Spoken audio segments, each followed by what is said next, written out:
भारद्वाज मुनि उमा समेत महेश, बंदो तुलसीदास पुनि काग भुसुंडी खगेश, सिया मांडवी उर्मिला श्रुति कीरति बरबाम, चार ललन चारो लली तुलसी करत प्रणाम, प्रभु अवतार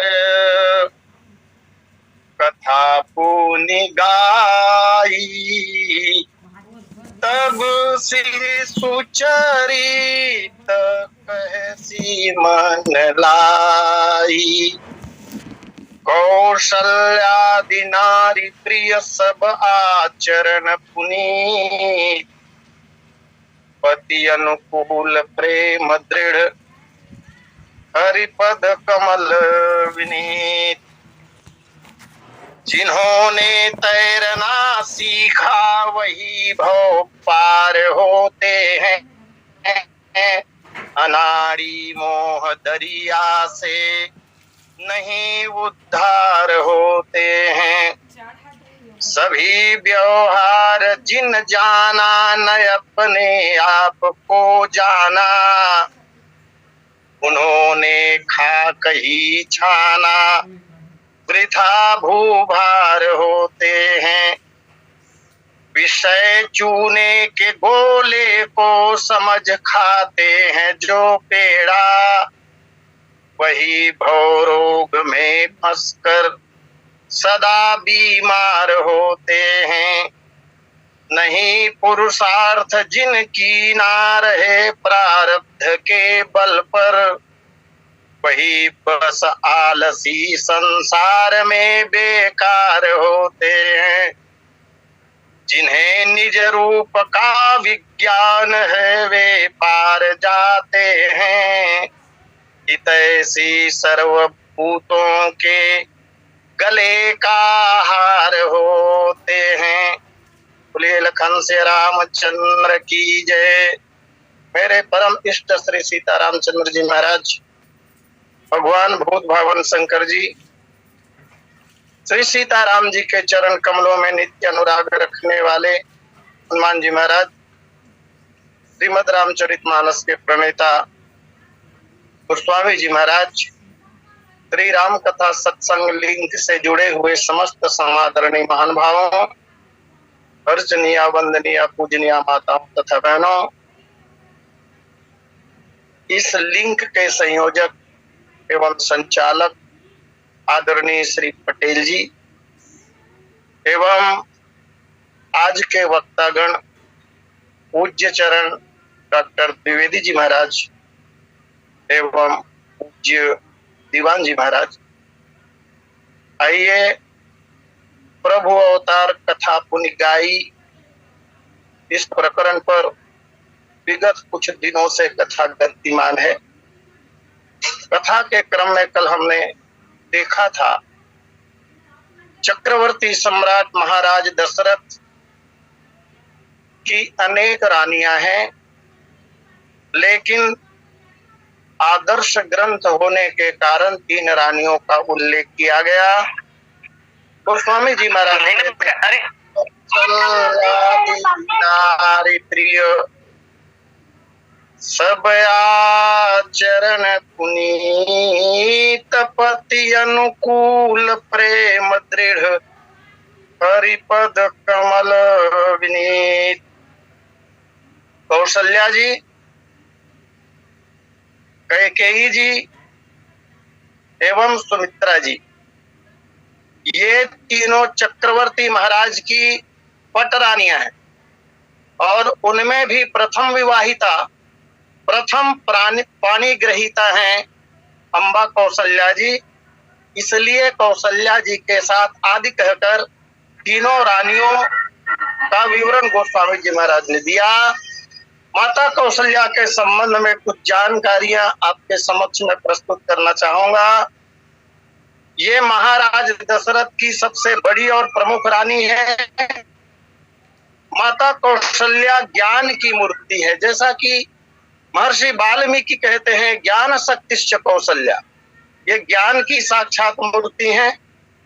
दक्षिण कौशल के राजा महाराजा भानुमंत अथवा भानुमान, दोनों नाम साहित्य में प्राप्त होते हैं। उनकी पुत्री है। माता कौशल्या पूर्व जन्म में ही महारानी शत्रुपा थी और इन्होंने अपने पति परमेश्वर महाराज मनु के साथ नैमिषारण्य में 23,000 वर्षों तक कठिन तपस्या की थी। तपस्या के उपरांत भगवान से इन्होंने वर मांगा था कि सोई सुख सोई गति सोई भगति सोई निज चरण सनेहु सोई विवेक सोई रहनि प्रभु हमहि कृपा करि देहु। जब कौशल्या माता का विवाह महाराज दशरथ जी के साथ हुआ, क्योंकि दशरथ जी महाराज उत्तर कौशल के राजा थे और उत्तर कौशल साम्राज्य की जो राजधानी थी वो अयोध्या। महाराज भानुमंत दक्षिण कौशल के राजा थे। जब उन्होंने अपनी पुत्री कौशल्या का विवाह चक्रवर्ती जी के साथ किया, तब उन्होंने दहेज में 1000 गांव महाराज दशरथ को दिए। इधर लंकापति रावण को ज्ञात था कि दशरथ और कौशल्या से जो संतान उत्पन्न होंगे वही मेरे मृत्यु का कारण बनेगा। इसलिए लंकापति रावण ने भगवान ब्रह्मा की तपस्या की थी। भगवान ब्रह्मा प्रसन्न हुए, रावण से कहा कि वरदान मांगो, और तब रावण ने वरदान मांगा था कि महाराज मुझे ये वरदान दीजिए कि दशरथ जी के औरस पुत्र हो ही ना, दशरथ जी के औरस पुत्र न होवे भगवान। और ब्रह्मा जी ने भी रावण को ये वरदान दे दिया कि चलो दशरथ जी के औरस पुत्र नहीं होंगे। विवाह तो हो गया कौशल्या जी के साथ, वरदान भी मिल गया इधर रावण को। इतने पर भी रावण संतुष्ट नहीं हुआ। एक दिन रावण दक्षिण कौशल में आया और उन्होंने कौशलपुरी से ही अंबा कौशल्या का विवाह के पूर्व हरण कर लिया, ताकि दशरथ जी के साथ कौशल्या का विवाह न हो सके। हरण करने के बाद एक मंजूषा में, पेटी में अंबा कौशल्या को बंद किया और बंद करके राघव मछली को सौंप दिया। अब वो पेटी में माता कौशल्या बंद है और राघव मछली के संरक्षण में है। इधर ब्रह्मा जी ने विचार किया, भूमि का भार हरण करने के निमित्त भगवान का अवतरण आवश्यक है। लंकेश ने कौशल्या का हरण करके राघव मछली के पास छोड़ दिया है। तब कथा कहती है भगवान ब्रह्मा ने स्वयं रावण का रूप धारण किया। ये कथा विश्राम सागर से है। भगवान ब्रह्मा ने रावण का रूप धारण किया और राघव मछली के पास गए। राघव मछली से कौशल्या को मांग लिया ब्रह्मा जी ने और उस बेटी को वन में रखकर ब्रह्मा जी चले गए। ब्रह्मा जी के जाने के पश्चात भगवत प्रेरणा से महाराज दशरथ के मंत्री सुमंत जी उसी वन में आए। सुमंत जी ने मंजूषा को देखा, पेटी को खोला और जब पेटी को खोला तो वहां देखा कौशल्या जी हैं। कौशल्या जी से परिचय पूछा और फिर सुमंत जी ने वो पिटारी के सहित उस कन्या को, माने कौशल्या माता को, उनके पिताजी महाराज भानुमंत के पास पहुंच दिया।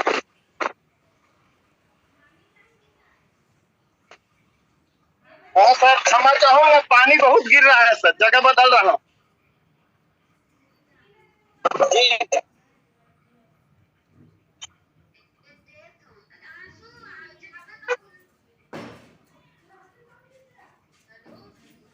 बोलिए लखन सिंह रामचंद्र की जय। तो सुमंत जी ने वह पिटारी कौशल्या जी के साथ महाराज भानुमंत को समर्पित कर दिया, सौंप दिया। राजा भानुमंत जानते थे कि सुमंत जी चक्रवर्ती जी के मंत्री हैं, और उसके बाद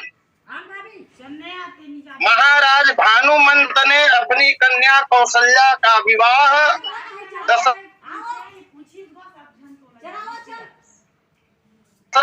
एक छोटी सी बात और जुड़ती है इसमें।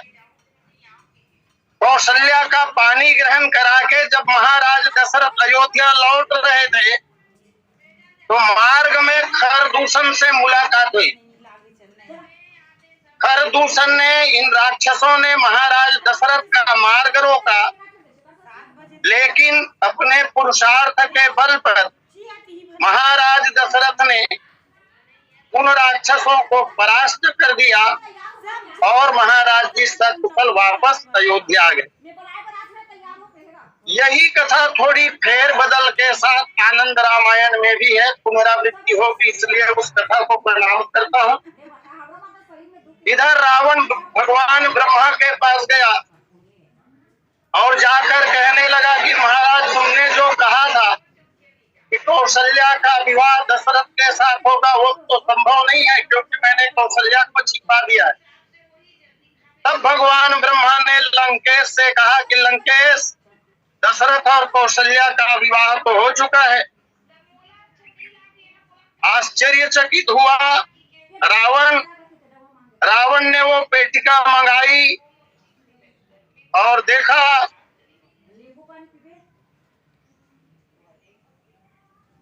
ये आनंद रामायण के अनुसार, तो वहां पर पेटी में तीनों लोग मिले। रावण मारना चाहता था, भगवान ब्रह्मा प्रकट हुए और रावण को मना किया। आइए, कौशल्यादि नारी प्रिय पुनः मझली रानी का नाम कैकेयी है। माता कैकेयी कैके नरेश महाराज अश्वपति की परम सुंदरी कन्या थी। ये कथा सत्योपाख्यान में बहुत सुंदर लिखा हुआ है। कथा छोटी है।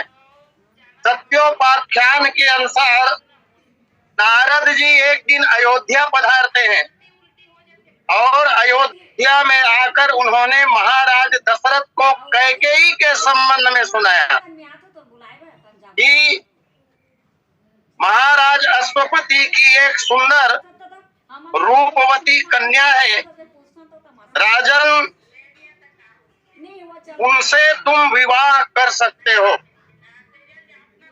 उसके पश्चात फिर देव योगिनी को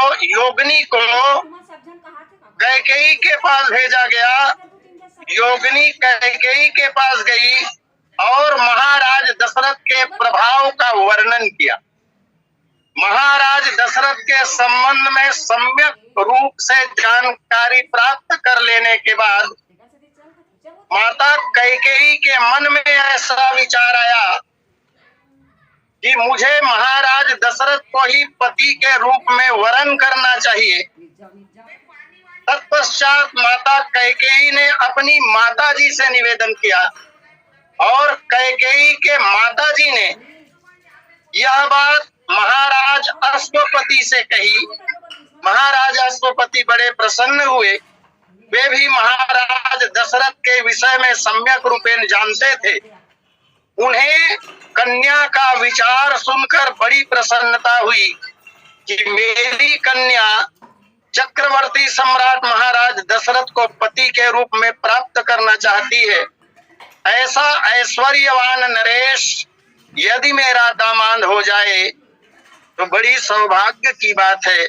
ऐसा विचार कर महाराज कैकेयी ने रिश्ता तय किया और माता कैकेयी का विवाह महाराज दशरथ के साथ संपन्न हो गया। माता कैकेयी क्रिया शक्ति है। माता कैकेयी जो है वो क्रिया शक्ति है, क्रिया शक्ति कैकेयी। पश्चात छोटी रानी सुमित्रा माता मगध नरेश राजा सूरसेन की पुत्री कही जाती। रघुवंश में ही सुमित्रा को मगध नरेश की पुत्री कहा गया है। और सुमित्रा माता के संबंध में ग्रंथों में थोड़ा सा मतभेद है।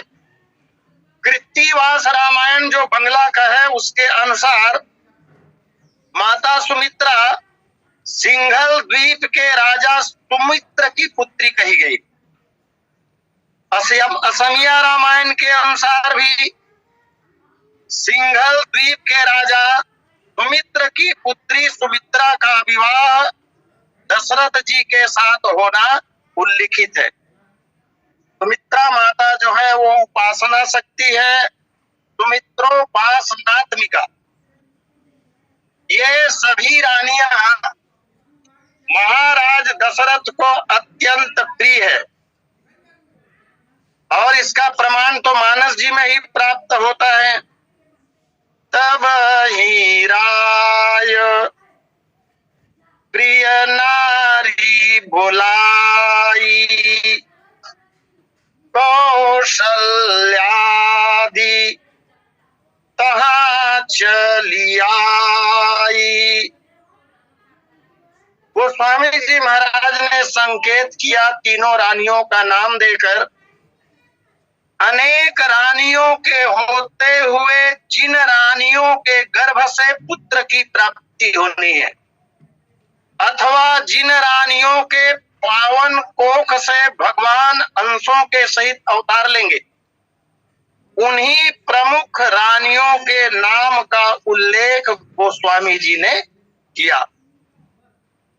ये तीनों रानियां सब आचरण पुनीत, आदर्श पवित्र आचरण वाली हैं। पुनीत आचरण का भाव जो विद्वानों ने दिया है, वैदिक धर्माचरण में हमेशा रत रहती हैं।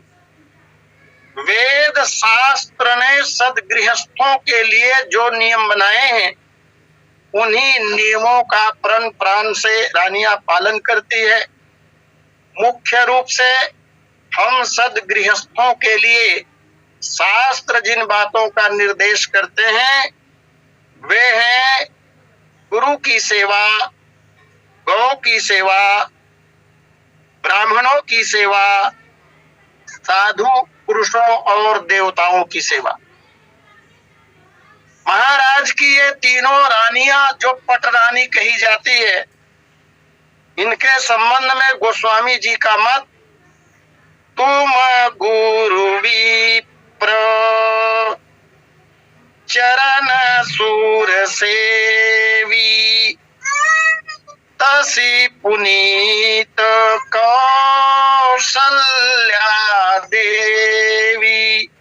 इस तरह सब आचरण पुनीत।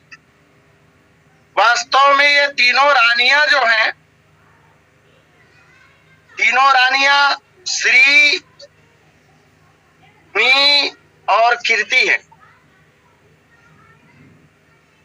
ऐसा वाल्मीकि रामायण में उद्घोष किया गया है और ये बात देवताओं ने कही है। इस कारण भी तीनों रानियों के आचरण को पुनीत कहा गया। मिलान करने पर पता चलता है कि जो जो गुण महाराज दशरथ में है वे ही गुण इन रानियों में है। जैसा कि गोस्वामी जी महाराज ने कहा है, धर्म धुरंधर गुण निधि ज्ञानी। महाराज दशरथ धर्म की धूरी को धारण करने वाले हैं, अर्थात दशरथ जी के जीवन में कर्म है। गुण निधि ज्ञानी कहने से ज्ञान है और हृदय भगति मति सारंग पानी ऐसा कहने से भक्ति मार्ग के उपासक है। ज्ञान कर्म उपासना तीनों दशरथ जी महाराज के जीवन में देखने को मिलता है।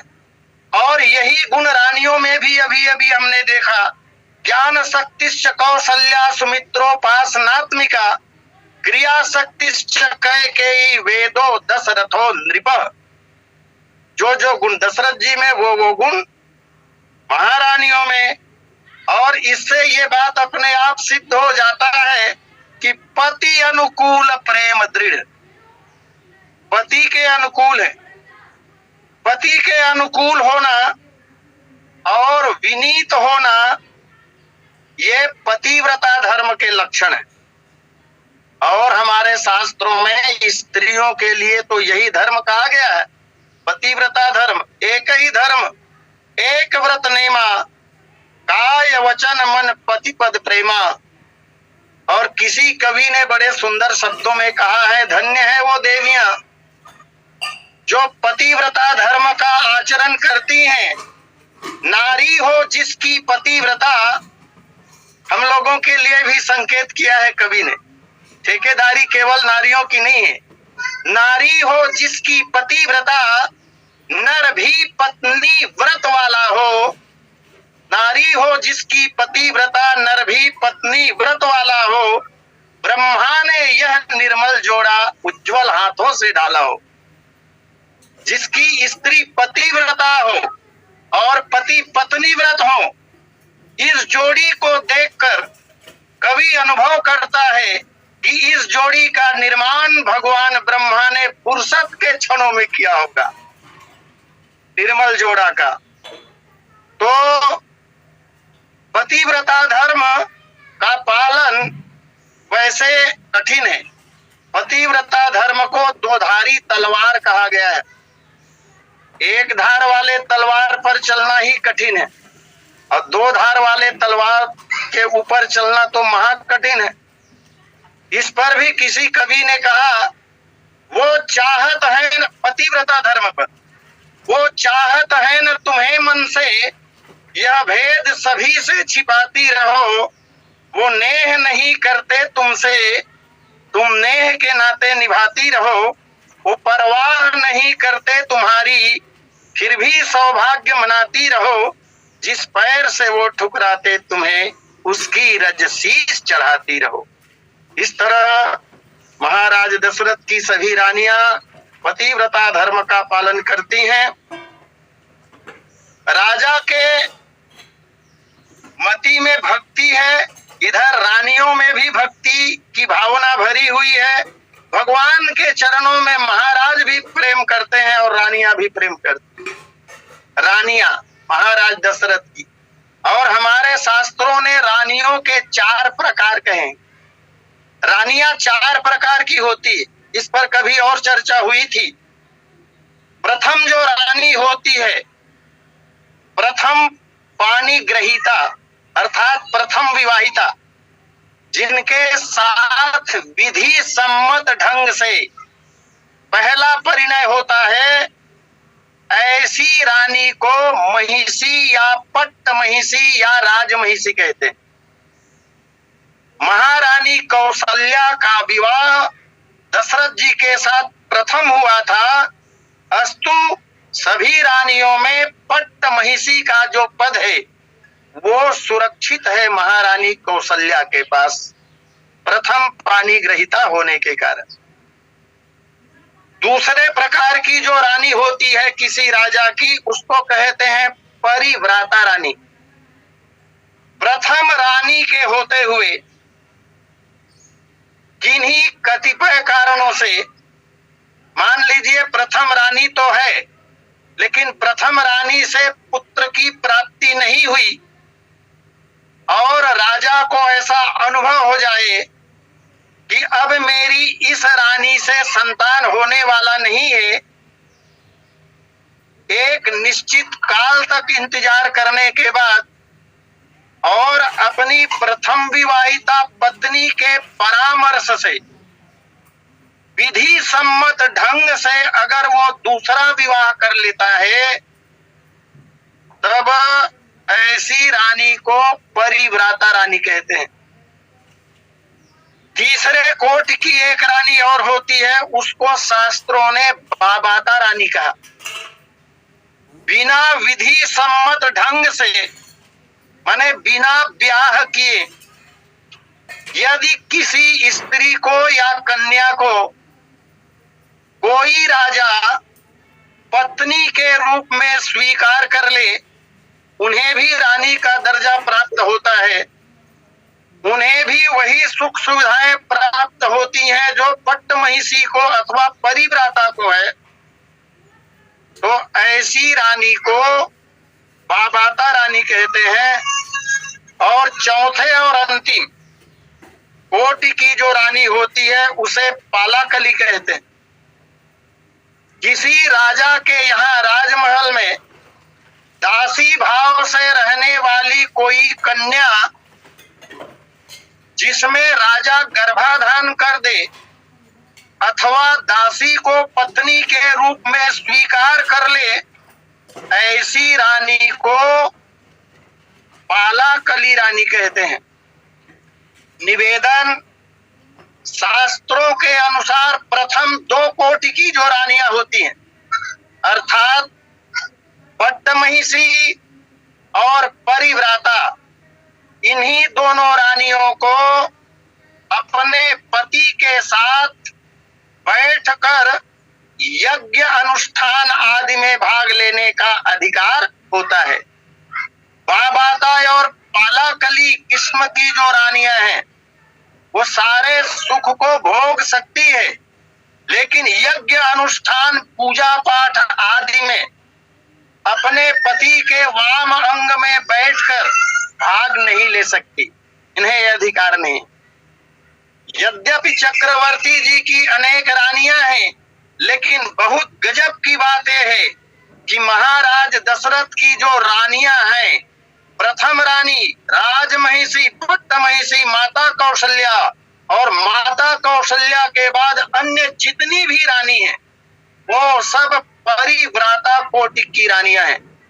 महाराज के जीवन में एक भी बाबाता या पालाकली कोटि की रानी नहीं है, इतनी रानियों के होते हुए। ऐसे धर्माचरण का पालन चक्रवर्ती जी महाराज कहते करते हैं। एक बार भूपति मन माही, है गलानी मोरे सुतनाही। एक बार महाराज दशरथ के मन में ग्लानि हुई, ग्लानि इस बात की कि मेरे पुत्र नहीं है। मानस जी में एक बार शब्द बहुत स्थानों पर आया है। जहां जहां मानस जी में एक बार शब्द आता है वहां एक बार जो शब्द है वो संख्यावाचक नहीं है, संख्या का एक नहीं है। संख्यावाचक न होकर ये संकेतवाचक है। एक बार शब्द किसी विशेष घटना की ओर संकेत करते हैं। अन्यथा महाराज दशरथ की आयु जब 60,000 वर्ष की हो गई है तो क्या महाराज को आज ही चिंता हुई होगी कि मेरे पुत्र नहीं है? और यदि ऐसा कहा जाए तो फिर महाराज दशरथ ने अनेक विवाह क्यों किए? पुत्र नहीं होने की चिंता जब जब महाराज को हुई तब तब महाराज ने पुत्र प्राप्ति की अभिलाषा से ही विवाह किए। इसका तात्पर्य यह हुआ कि जीवन में पुत्र नहीं होने का आभास महाराज दशरथ को कई बार हुआ, लेकिन आज जो ग्लानि हो रही है वो विशेष बात से संबंधित है। विशेष बात, कुछ बातें हैं मैं निवेदन करूं। चक्रवर्ती जी की आयु जैसा कि 60,000 वर्ष की हो गई है, हमने कथा में देखा महाराज दशरथ ज्ञानी हैं और हमारे शास्त्रों में ज्ञान का अर्थ, ज्ञानी होने का तात्पर्य आत्मज्ञान, ब्रह्म ज्ञान से है, तत्व ज्ञान से है। तो कहना होगा कि महाराज दशरथ तत्वज्ञानी है, आत्मज्ञानी है, ब्रह्म ज्ञानी है। और वाल्मीकि महाराज ने जो बात कही, जो श्लोक अभी अभी गाया गया, ज्ञान शक्तिश्च कौशल्या सुमित्रोपासनात्मिका क्रिया शक्तिश्च कैकेयी वेदो दशरथो नृप। महाराज दशरथ साक्षात वेद हैं और साक्षात वेद का तात्पर्य हुआ विमल ज्ञान। महाराज दशरथ विमल ज्ञान है तब महाराज दशरथ इतना तो अवश्य जानते होंगे कि त्रेता युग के चतुर्थ चरण में ही भगवान का अवतरण होता है और मनु के रूप में मैंने तपस्या करके भगवान से वरदान मांगा है। इस युग में अभी जो युग चल रहा है, इस युग के 3 चरण बीत चुके हैं, ये तो सब लोग जानते हैं। जब आम लोग जानते हैं तो दशरथ जी महाराज कैसे नहीं जानेंगे। त्रेता की आयु 12,96,000 वर्ष कही गई है, जिसमें से 3 चरण अर्थात 9,72,000 वर्ष बीत चुके हैं। चौथे चरण के 3,24,000 वर्ष शेष हैं और यही कार्यकाल महाराज दशरथ का चल रहा है।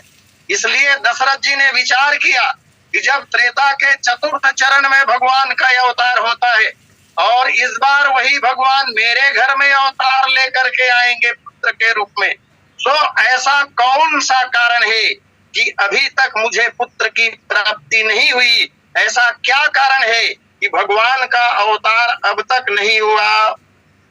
ये बात चक्रवर्ती जी महाराज सोच रहे हैं। एक चिंता महाराज के मन में और है। बड़े ज्ञानी है महाराज, इसलिए महाराज ने विचार किया कि हम मनुष्यों के ऊपर 3 तरह के ऋण लदे होते हैं। एक देव ऋण, इस जगत में हमारी जो सत्ता है, इस संसार में हमारा जन्म जो हुआ है, वो भगवान की कृपा का परिणाम है।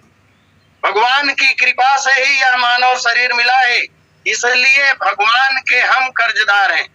हमारा जीवन यापन करने के लिए संसार में जितनी वस्तुएं दी गई हैं, उपलब्ध हैं, ये सब भगवान के द्वारा प्रदत्त है, इसलिए हम प्रभु के ऋणी हैं। दूसरा ऋण कहा जाता है ऋषि ऋण। सफल जिंदगी जीने के लिए ज्ञान की आवश्यकता होती है और ज्ञान की प्राप्ति होती है शास्त्रों से। शास्त्र लिखे जाते हैं ऋषियों के द्वारा, इसलिए ऋषियों का भी हमारे ऊपर बड़ा कर्ज है। तीसरा महत्वपूर्ण ऋण हमारे ऊपर पितरों का है। जिस कुल और वंश में मेरा जन्म हुआ है, उस वंश के जो पुरोधा हुए हैं, मेरे पिता, फिर उनके पिता आदि जो आज पितर हो चुके हैं, उनका भी ऋण हमारे ऊपर है। यदि वो न होते तो हमारा अस्तित्व न होता, इसलिए पितर ऋण भी हमारे सिर के ऊपर है। और तीनों ऋणों से मुक्त होने के जो उपाय है वो बहुत गहरे हैं। देव ऋण से मुक्ति कब मिलेगी? जब यज्ञादि कार्य किए जाएंगे। यज्ञ करना सामान्य बात नहीं है। अस्तु इससे पता चलता है कि देव ऋण से हम उऋण नहीं हो सकते। ऋषि ऋण से मुक्ति कब होगी? जब शास्त्रों का स्वाध्याय करेंगे। और हमारा धर्म ऐसा है कि इस धर्म में कितने साहित्य हैं, कितने शास्त्र हैं, इनका नाम जानते जानते उम्र खत्म हो जाएगी। शास्त्रों को पढ़ना तो अलग बात, इनके खाली नाम क्या क्या है, इनके लेखक कौन है, खाली ये जानकारी यदि इकट्ठी की जाए तो महाराज मौत आ जाएगी, लेकिन पता न चल सकेगा। इतने साहित्य हैं और इतने साहित्यों का स्वाध्याय कैसे होगा हमारे द्वारा? तो यहाँ भी सिद्ध हो रहा है कि हम ऋषि ऋण से भी उऋण नहीं हो सकते। और तीसरा ऋण है पितर ऋण। पितर ऋण से उऋण हुआ जा सकता है।